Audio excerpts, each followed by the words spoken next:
हज़रत नूह अलैहिस्सलाम अल्लाह ताली के बरगज़ीदा नबियों में से एक थे, जिन्हें अल्लाह ने बनी आदम की हदायत के लिए मबूस फरमाया। हज़रत नूह अलैहिस्सलाम की कौम बदप्रस्त थी और अल्लाह ताली के सिवा दूसरी चीज़ों की इबादत करती थी।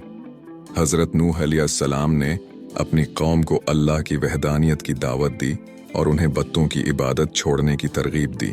हज़रत नूह अलैहिस्सलाम ने अपनी कौम को अल्लाह की तरफ बुलाने में सख्त मेहनत की, लेकिन अक्सर लोग आपकी बातों को नज़रअंदाज करते रहे। नूह अलैहिस्सलाम ने अपनी कौम को बहुत समझाया, मगर उनके दिल नहीं माने।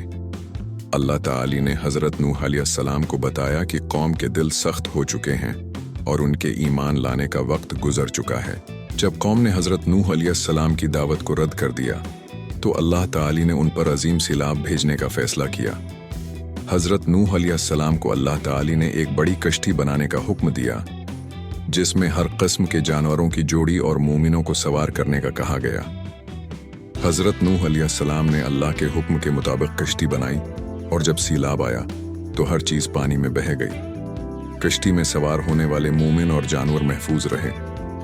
सैलाब के बाद अल्लाह ताली ने ज़मीन को दोबारा आबाद किया और हज़रत नूह अलैहिस्सलाम और उनके साथियों को नजात दी।